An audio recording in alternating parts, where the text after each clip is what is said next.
Jornal da Bandeirantes, gente, nós vamos falar sobre execução fiscal. Uma portaria do CNJ gerou extinção de 322 mil ações judiciais, segundo um balanço que foi divulgado recentemente. E para conversar um pouco mais sobre esse e outros assuntos do mundo jurídico, o Jornal da Bandeirantes, gente, recebe neste sábado o professor, jurista, advogado Walter Seneviva. Como é que vai o senhor? Seja bem-vindo à Rádio Bandeirantes novamente, tudo bem? Bom dia, que delícia, é uma honra. Eu me sinto em casa, muito bom poder falar com você e com nossos ouvintes. Tratando desse tema da execução fiscal, com o qual o Jornal Gente tem se debruçado e se debruçou ao longo de 2024, trazendo informações a respeito de mudanças de regras para tentar diminuir o número de ações na justiça. As suas considerações a respeito desse tema é algo que realmente vai trazer benefícios para a redução de processos? Nós corremos o risco de cerceamento de acesso à justiça em algumas demandas. Qual é a avaliação que o senhor faz a respeito desse assunto? É um assunto delicado, um assunto muito importante, porque a gente vê o ano de 2024 acabando e o Brasil discute equilíbrio fiscal, se vai cortar benefícios e tudo mais. E quando a gente fala de execução fiscal, nós estamos falando do nosso dinheiro, o dinheiro do contribuinte, que está deixando de ser recolhido. Pareceria que a gente, enquanto sociedade, está meio que sendo tungado pelos empresários e pelos contribuintes que não pagam o que é da sua conta. Mas isso não é verdade. E essa é a preocupação nossa. O Estado, seja a prefeitura, seja o governo estadual, seja o governo federal, tunga o contribuinte muitas vezes. O Estado cobra coisas indevidas, demora para cobra coisas que já estão prescritas, atrapalha a vida das pessoas. E o fim das execuções fiscais mostra, em quantidades de milhões de processos, que o Estado tem atrapalhado a vida da gente enquanto cidadão, enquanto proprietário, enquanto contribuinte, enquanto empreendedor. E esse é um ponto importante, né, da discussão, porque quem não tem acesso à justiça e pega a notícia pelo meio pode achar que nós estamos ali tratando de benesses, né, de algum tipo de favor para aquele que está demandando algo no judiciário ou está sendo demandado, né? Nesse caso aí das execuções fiscais, são ações em que a fazenda pública, o Estado está demandando em direção ao contribuinte. O senhor acredita que houve uma percepção de que há um exagero de cobranças em relação a alguns contribuintes?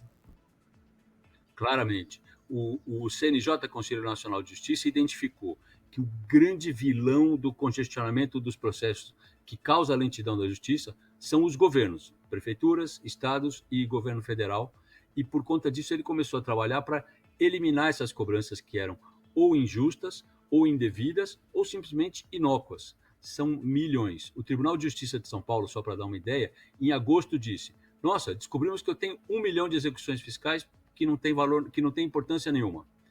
Em setembro, eu disse: desculpe, eram 2 milhões. E o número já está passando de 3 milhões agora em novembro. Ou seja, era um monte de papel, de dinheiro não devido ou impossível de ser recebido, que impedia a pessoa que tem uma ação pequena, uma cobrança, ou uma questão de família, uma coisa do tipo, de que essas causas fossem julgadas, porque os juízes, o Poder Judiciário, ao invés de cuidar da sociedade, dos crimes e dos direitos das pessoas, ficava aí tentando tomar dinheiro de quem não necessariamente teria de pagar. Professor Walter Seneviva, quem está nessa situação tem algum caminho para saber se enquadra nesse processo? Quem tem uma dívida com o Estado, que essa dívida está na justiça, qual que é a recomendação geral, genérica para esses contribuintes? A principal recomendação é ter em mente a linha de corte. A linha de corte são dívidas inferiores a 10 mil reais. Alguém poderia pensar: nossa, mas tem cobrança de 10 mil reais? Tem milhões e milhões e milhões. Como eu disse, só no estado de São Paulo tem mais de 3 milhões de processos que estão sendo extintos. Então, se você tem uma cobrança de IPTU, de ISS ou de um outro tributo estadual ou federal inferior a 10 mil reais, já sabe, o seu processo vai ser extinto. Mas existem diversos outros casos, e aí, infelizmente, o contribuinte precisa ter um advogado, porque tem que consultar o processo e compreender as características de cada caso. Em relação ao papel do Tribunal de Contas, o Tribunal de Contas não deveria olhar para isso com mais ênfase, para dar um pouco mais de celeridade, tirar um pouco da burocracia, tirar um pouco dessa gordura que não vai levar a nada, porque são ações, muitas vezes, que custam muito mais do que o valor que está sendo discutido no judiciário, né? Com certeza sim. E veja, o Tribunal de Contas da União fez uma pesquisa há uns 8 anos atrás sobre por que as cobranças eram tão lentas, tão difíceis. E eu fiquei estarrecido, como sou advogado, para mim foi quase um tapa na cara. A pior dificuldade que os próprios fiscais identificam para fazer as cobranças é que a legislação é impossível de ser entendida. Então, se para um fiscal concursado, o Tribunal de Contas da União descobriu que a legislação é impossível de ser entendida, que dirá para o pequeno empresário que está tentando se viabilizar, que está tentando gerar emprego, que está tentando pagar imposto, para ele se situar nesse ambiente. Então, o Tribunal de Contas da União fez esse trabalho há 8 anos, e eu entendo que, no plano federal, nós estamos muito menos atrasados do ponto de vista de respeito do cidadão e de eficiência da cobrança. Ao contrário, no plano municipal, com certeza a nossa condição é tenebrosa, e os tribunais de contas dos estados, e no caso da cidade de São Paulo, que tem seu próprio Tribunal de Contas, o TCM, claramente os tribunais de contas estão devendo para a cidadania um trabalho de eficiência na cobrança, para que quem deve o imposto efetivamente pague. Mas para aquele que não deve, que ele não seja perturbado, que ele não seja aborrecido, que ele não tenha os seus direitos restringidos por iniciativas grosseiramente ilegais das prefeituras e do Estado. Agora é o seguinte, os governantes, o que eles dizem, né, quando demandados aqui pela Rádio Bandeirantes? Ah, eu tenho uma lei de responsabilidade fiscal, eu preciso ingressar com essa ação, senão eu posso receber uma sanção da justiça. Até que ponto que isso realmente acontece e quais são os caminhos que a legislação dá para observar e separar o joio do trigo, como nós estamos fazendo nessa entrevista? É uma preocupação, não tem dúvida, e não é a preocupação do homem público, é a preocupação nossa. A gente quer que a cidade tenha as vias asfaltadas, que os serviços funcionem, a educação, a saúde e tudo mais. Então, essa é uma preocupação que é nossa, não é só do governante. Mas é preciso entender o seguinte: quando o governante diz que, pela lei de responsabilidade fiscal, ele precisa cobrar uma coisa que ele não tem direito de cobrar, ele está mentindo para o cidadão. E a gente tem que ter cuidado com isso. Eles mentem muito, cobrando coisas que não são devidas. Mas deixando isso de lado e pensando só do ponto de vista de eficiência, as prefeituras estão brigando ainda hoje no Supremo Tribunal Federal para dizer: ah, não, eu quero cobrar R$ 2.500, eu quero cobrar R$ 3.000.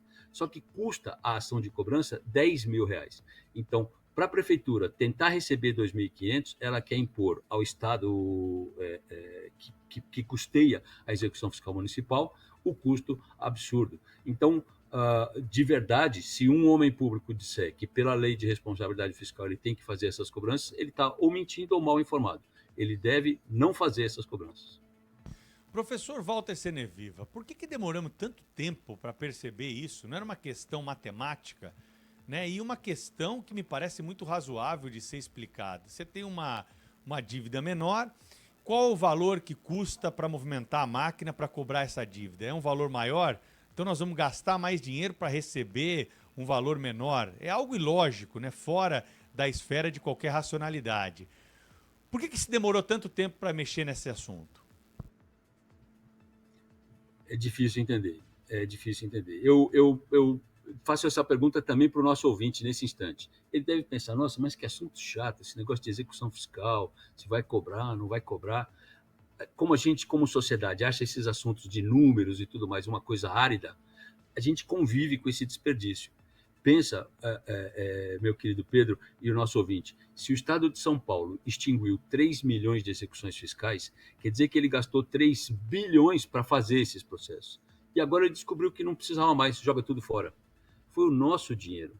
Então, com essa ênfase, eu digo: eu não consigo entender por que demorou tanto, e a minha percepção pessoal é de que a gente, enquanto sociedade, precisa ser mais crítico e mais envolvido com essas questões numéricas. Quando a gente diz: ah, não adianta fazer nada, ah, é tudo a mesma coisa, esse tipo de desperdício acaba acontecendo, e os homens públicos se desinteressam desse assunto, que é um erro caríssimo para o país.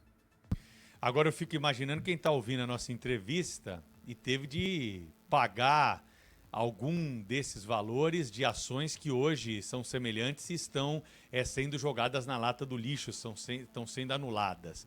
Há algum tipo de ação de reparação? Dá para tentar reaver esses valores para satisfazer a curiosidade e também, claro, a resposta daqueles que estão nessa situação, figurando nesse polo, professor Walter Seneviva? Não, infelizmente não. E esse é mais uma distorção do nosso completamente bagunçado sistema tributário. A gente tem pessoas que pagam demais e tem pessoas que não pagam nada. E o sistema convive com essa injustiça. E cada vez que o judiciário tenta consertar essa injustiça, ele faz uma injustiça nova. Então eu vejo a reforma tributária que vai ser sancionada nos próximos dias com alguma expectativa positiva. Eu tenho a expectativa de que a gente, como país, saia desse sistema confuso, que é bom para nós, os advogados tributários. A gente ganha dinheiro com essa confusão. Mas o país perde, a cidadania perde, a atividade empresarial, os empregados, todo mundo perde. A gente precisa de um sistema racional. Já que o senhor deu a deixa aí, por favor, traga para a gente algumas considerações, então, a respeito dessa reforma tributária aprovada, no que o senhor acredita que ela vai melhorar, ela vai simplificar mesmo os processos, mas tem uma dúvida que é o tempo para entrada em vigor, né? São coisas que nós estamos falando para daqui muitos anos. Isso, será que não vai mudar até lá? Fica sempre essa dúvida, porque a segurança jurídica não é um forte do país. Pois é, a segurança jurídica não é o nosso forte, e esse é um problema. O ouvinte precisa dizer, puxa, mas por que esse problema é meu? Porque quando ficam as regras mudando, os mais espertos levam vantagens. Isso não é bom, você não faz um grande país em cima dos mais espertos. Mas o fato de que a gente tem uma transição longa pode e deve ser usado para assegurar algum grau de previsibilidade e de tranquilidade para a sociedade. Mas a gente tem que ter cuidado. Se especialmente os governos atuam em relação à reforma tributária com a chamada lei de Gerson, querendo ser espertos contra a sociedade, a gente só vai perpetuar esse problema. E a gente não deve se iludir. Tem um filósofo chamado Schopenhauer que fala da destruição criativa do capitalismo.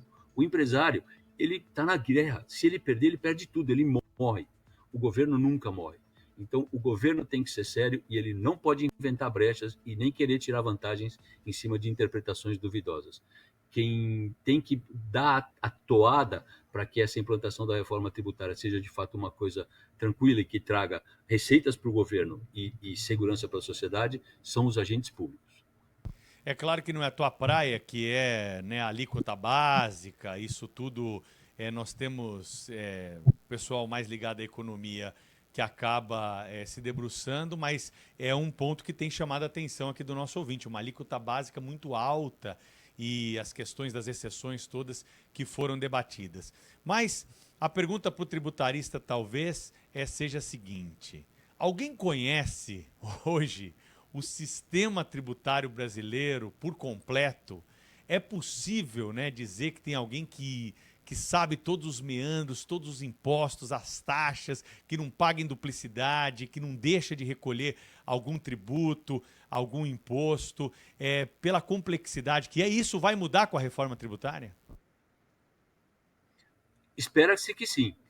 Com certeza, no sistema de hoje, não existe quem saiba, não existe quem conheça. É o caos. E se fosse um retrato de caos, um quadro, seria uma coisa. Mas é um filme de caos. Ele todo dia está mudando, todo dia ele está se alterando. Então, infelizmente, nós criamos uma situação tenebrosa, que é boa para os oportunistas, é boa para os advogados tributários como eu, mas que é ruim para o país, que é ruim para a sociedade. A partir da reforma tributária, não tem dúvida que nós vamos sofrer para acertar a alíquota, que quando a gente trabalha com alíquota, tende a alíquotas únicas, uma alíquota maior do que 20% é uma loucura, mas enfim, nós vamos trocar o pneu da bicicleta pedalando.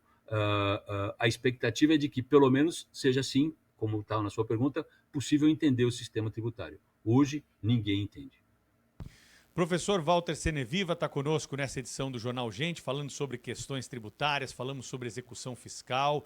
Queria perguntar para o senhor sobre outros pontos, né, da prática jurídica, com toda a sua experiência, que poderiam ser alterados para que nós tivéssemos uma justiça mais justa, mais célere, uma justiça que tivesse ao alcance também de todos os brasileiros. Sabemos que o acesso à justiça também é um problema hoje em nosso país. Quais são as pedras que temos que tirar desse caminho, na visão do senhor? O que poderia ser colocado em debate, ser modificado para que nós tivéssemos um outro tipo de acesso do judiciário, muito mais rápido, muito mais ágil e também mais justo? Afinal de contas, essa é a essência da justiça.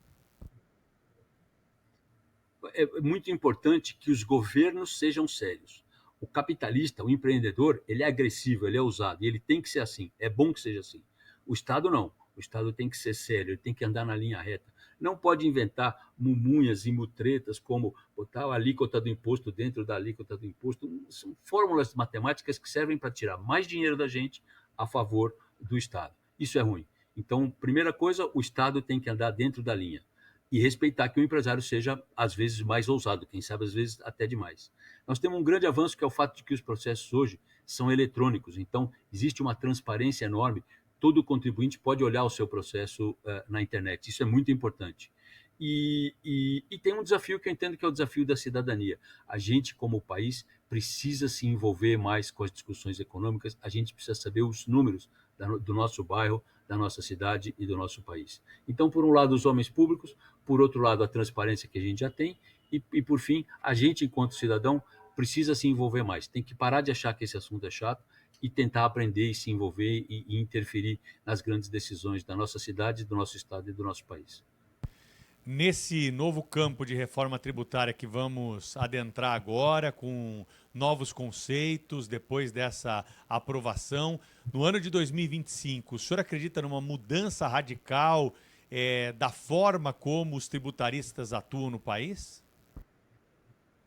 Não, ainda não em 2025. A médio prazo, 2028, 2029, eu espero que sim. E toca a nós, enquanto cidadãos, trabalhar para que seja dessa maneira. Que a gente tenha previsibilidade, que a gente não espere 20 anos para definir um assunto do tipo extinguir execuções fiscais de menos de 10 mil reais. A gente precisa de velocidade. Para finalizar, professor, Supremo Tribunal Federal, né? Aí também está uma questão a ser enfrentada sempre que a gente fala de justiça, porque há o risco de judicialização dessa nova legislação, dessas mudanças tributárias. O senhor tem ouvido entidades que estão se mobilizando para procurar o judiciário? O Supremo deve, de alguma forma, julgar mudanças ao longo aí desses próximos tempos, antes da entrada em vigor da nova reforma tributária? Com certeza o Supremo vai interferir. E eu adoro o Supremo Tribunal Federal, porque ele garante a mim e garante aos profissionais da imprensa a oportunidade de criticar tudo o que acontece na sociedade. Ele garante a nossa liberdade de expressão. Mas às vezes ele dá trabalho. Ele muitas vezes se coloca a favor do Estado e contra a gente enquanto sociedade nos temas tributários.